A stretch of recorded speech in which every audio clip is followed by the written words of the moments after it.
ગોધરા નગરપાલિકામાં જન્મના દાખલામાં ચાલતી લાલિયાવાડી સ્થાનિક કાઉન્સિલરો એજન્ટ બન્યા હોવાની લોકચર્ચાઓ થઈ રહી છે।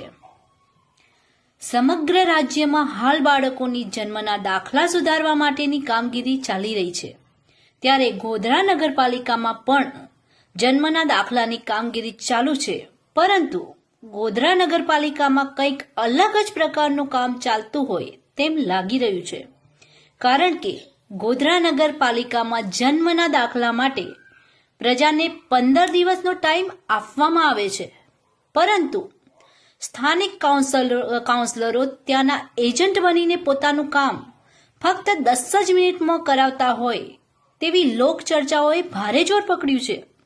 સ્થાનિક કાઉન્સિલર પ્રજાનું કામ કરવાના બદલે એજન્ટ બની ઘરેથી લઈને આવેલ પોતાના સગા સંબંધીઓને જન્મના દાખલા કરાવતા હોવાનું ચર્ચાએ ભારે જોર પકડ્યું છે। પ્રજાના કામ અર્થે આવેલ લોકોને પોતાનું કામ કરાવવા માટે ધરમ ધક્કા ખાવા પડે છે, ત્યારે સ્થાનિક કાઉન્સિલર આ કામ માટે માત્ર 10 જ મિનિટમાં કરાવીને જતા હોય તેમ લોકો દ્વારા જાણવા મળ્યું છે। આ બાબતની જાણ નગરપાલિકાના માથે બેઠેલા સત્તાધીશો હોય તેમ છતાં સત્તાધીશો આંખ આડા કાન કરીને બેઠા હોય તેમ લાગી રહ્યું છે। અહેવાલ અબ્દુલ્લાહ પંજાબી, ગોધરા।